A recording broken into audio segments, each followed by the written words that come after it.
Well, it's time again for Walking Through Acts.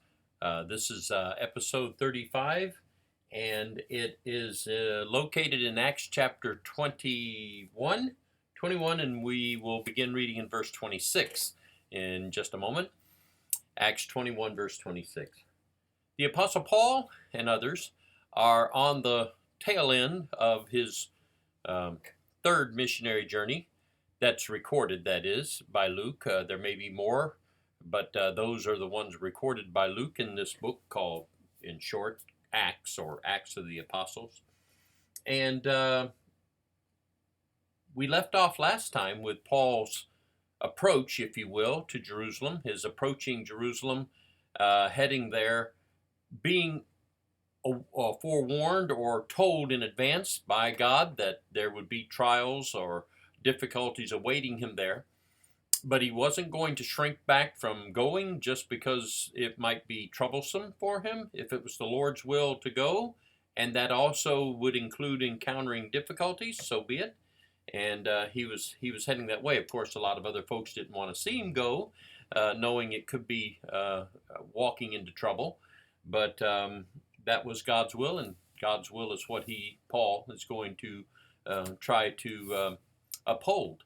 And so the very last thing that we were saying, as we left off last time, actually he had arrived in Jerusalem, so he was not approaching, but had actually arrived. And one of the first things he tried to do was to cause a lot of folks' prejudices against him be somewhat assuaged or softened or eased by taking some men who had some vows and certain Jewish customs, we might say, to uphold, to keep, and it had some expense attached to it. And so for him to pay the expenses would be hopefully going to cause an easing of tension about Paul.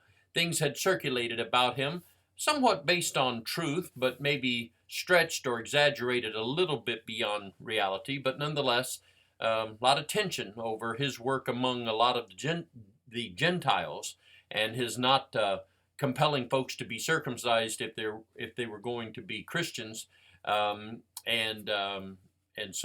things like that. And so that's where we left off last time. And so let's pick up the story there. And by the way, before I begin reading or resume reading where I left off, if you say you need a little bit more background before continuing on, then I would encourage you to go back and look at the previous video. It'll help walk you into where we resume now. Chapter 21, verse 26. Then Paul took the men. These would be the men who had the vows, and he was going to be paying for their expenses associated with that. Then Paul took the men, and the next day, having been purified with them, okay, so he had to engage in some things too, having been purified with them, entered the temple to announce the expiration of the days of purification, at which time an offering should be made for each one of them. Paul probably picked up the expense of that.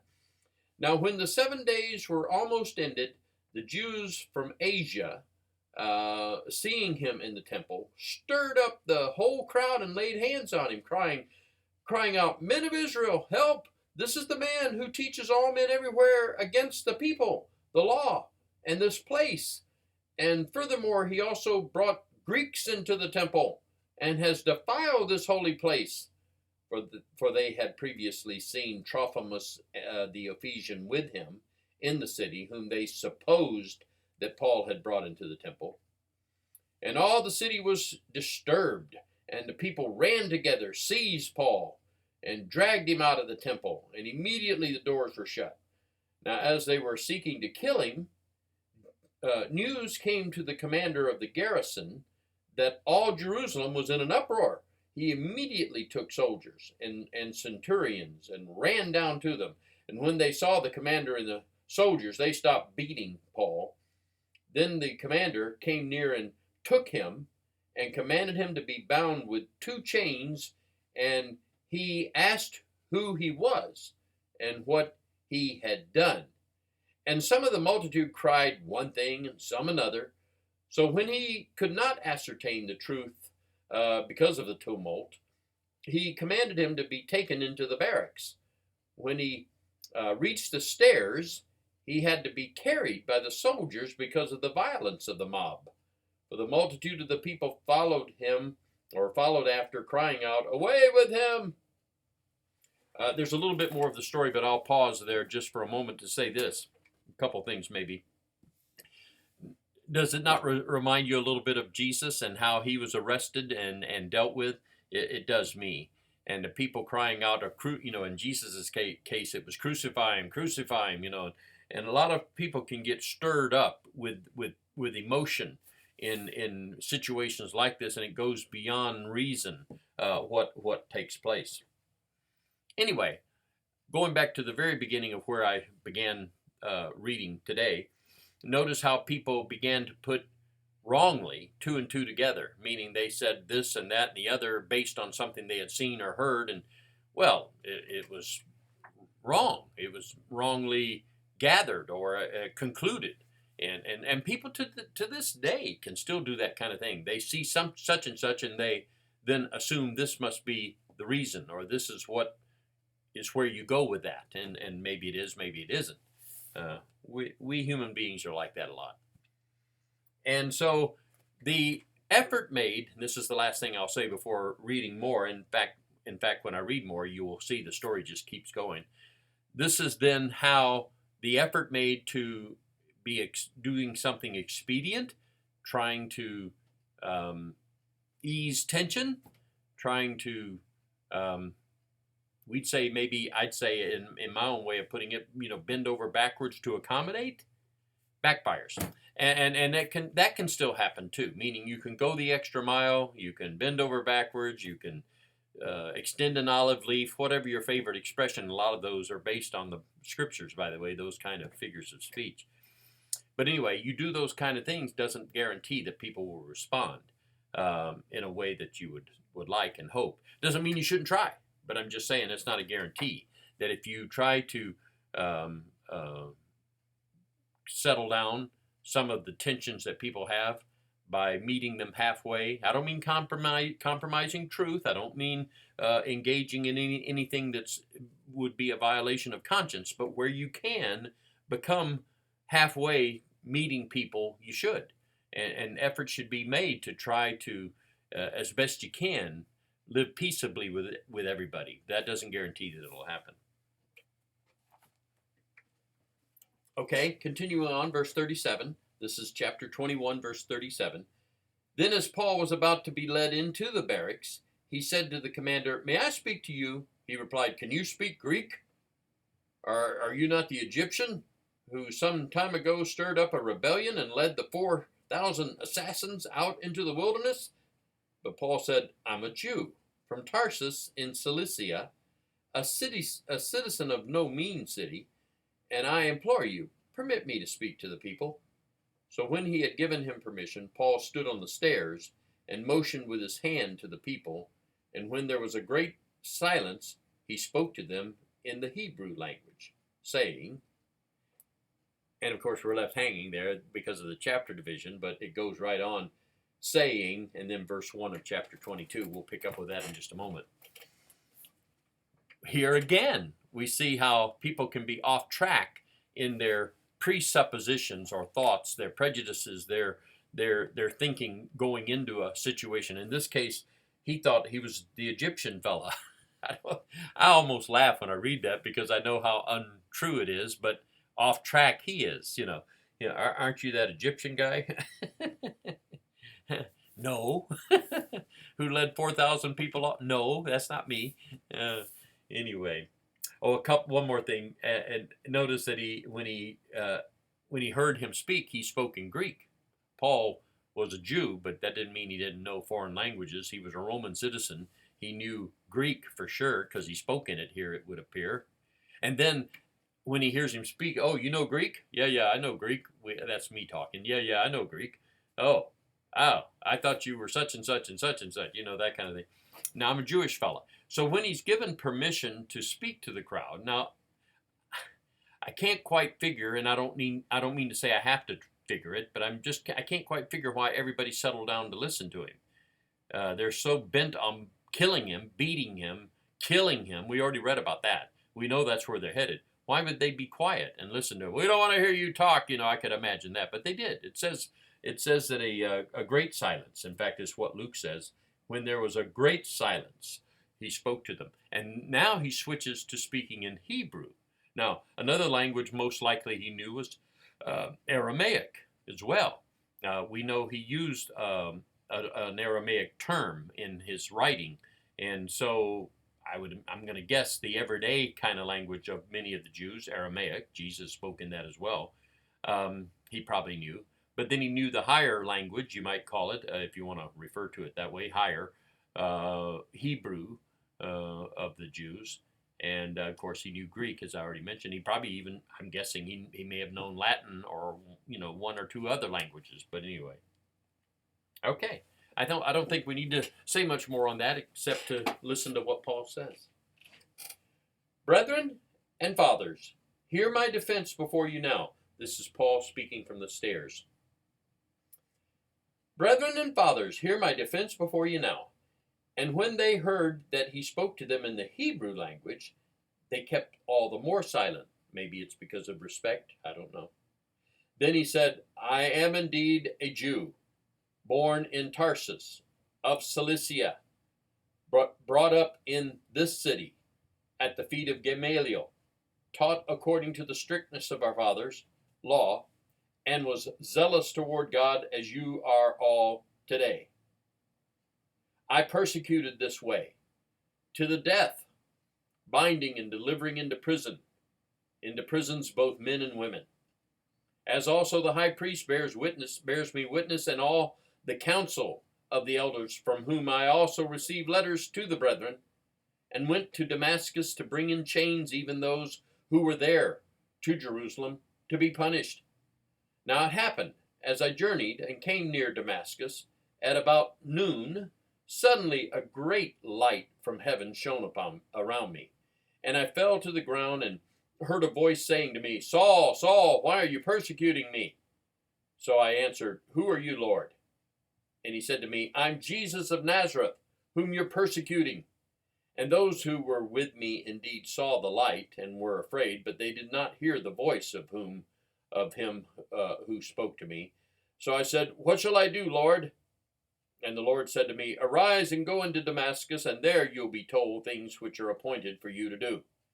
And since I could not see for the glory of that light, being led by the hand of those who were with me, I came into Damascus. Then a certain Ananias, a devout man according to the law, having a good testimony with all the Jews who dwelt there, came to me, and he stood and said to me, Brother Saul, receive your sight. And at that same hour I looked upon him. Then he said, The God of our fathers has chosen you, that you should know his will and see the just one and hear the voice of his mouth. For you will be his witness to all men of what you have seen and heard. And now, why are you waiting? Arise and be baptized and wash away your sins, calling on the name of the Lord. Now it happened when I returned to Jerusalem. Let me stop there.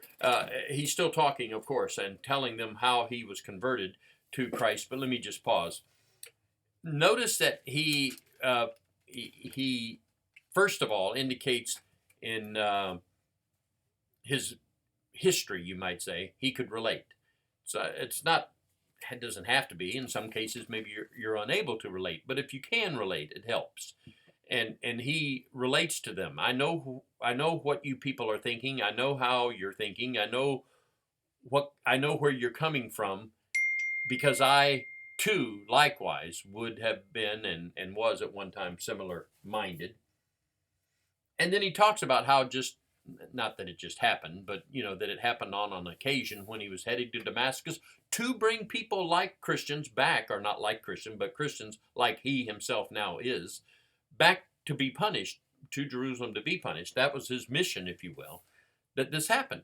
And he's not going to try to say it basically any different, not that he should, but he's just going to lay it out there. This is what happened. This is what was seen. This was what was heard. I heard this. Others with me didn't hear that, but we all saw that, that kind of thing.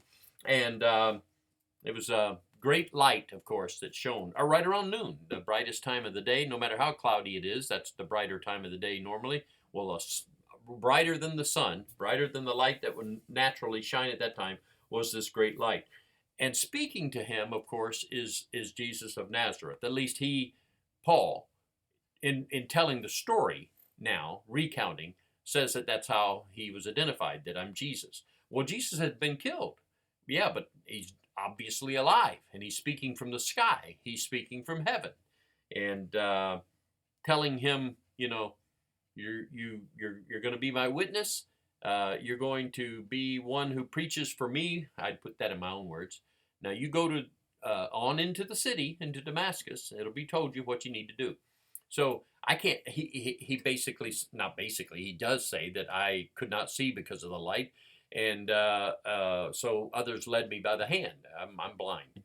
And we're told of this conversion by Luke in three places. Chapter 9 is historically when he's going through the historical narrative. He tells the story. Here's Paul retelling it in chapter 22, and he'll retell it again in chapter 26. And so when you put it all through all three of those accounts together, you get the fullest picture of what took place. Not every detail is told in each one of the places, or in all three of the places, but put them all together, and you get all the details that we're going to have about it. And so in Damascus, a man named Ananias, a very devout Jewish person, came to him, and he had himself been converted to Christ, and he tells him that, he gives him his sight back, first of all, and then he tells him to get himself baptized to remove his sins. I might just stop right there and say that a lot of people think that he was Saul, who we later will, refer to as the Apostle Paul, was saved when Jesus appeared to him on the road to Damascus. Then that's not true. He went on into Damascus, and then 3 days later was baptized and received forgiveness of his sins. In chapter 22, verse 16, he says, "Arise and be baptized and wash away your sins, calling on the name of the Lord." Okay, let's keep reading the story. I think we can get the remainder of this in, the remainder of the chapter, beginning in 17. Now it happened when I returned to Jerusalem. He's talking about, after the conversion story. When I came back to Jerusalem, he says, and was praying in the temple, that I was in a trance and saw him, meaning Jesus, saying to me, "Make haste and get out of Jerusalem quickly, for they will not receive your testimony concerning me." So I said, "Lord, they know that in every synagogue I imprisoned and beat those who believe on you. And when the blood of your martyr Stephen was shed, I also was standing by, consenting to his death and guarding the clothes of those who were killing him." Then he said to me, "Depart, for I will send you far away from here to the Gentiles." And they listened to him, meaning they listened to Paul, the crowd. They listened to him until this word. And then they raised their voices and said, "Away with such a fellow from the earth, for he's not fit to live." Then as they cried out and tore off their clothes and threw dust into the air, the commander ordered him to be brought into the barracks and said that he should be examined under scourging, so that he might know why they shouted so against him. And as they bound him with thongs, Paul said to the centurion who stood by, "Is it lawful for you to scourge a man who is Roman and uncondemned?" When the centurion heard that, he went and told the commander, saying, "Take care what you do, for this man is a Roman." Then the commander came and said to him, "Tell me, are you a Roman?" He said, "Yes." The commander answered, "With a large sum I obtained this citizenship." And Paul said, "But I was born a citizen." Then immediately those who were about to examine him withdrew from him. And the commander was also afraid after he found out that he was a Roman, and because he had bound him. The next day, because he wanted to know for certain why he was accused by the Jews, he released him from his bonds and commanded the chief priests and all the council to appear, and brought Paul down and set him before them. Okay, I'm already glancing. My time is well spent for today. I think what I'm going to do, since the time is as far along as it is I'm going to pick up, not with reading it again, but pick up with a bit of a overview of that as a bit of a setup for the continuation on into chapter 23 when I resume next time. Thank you.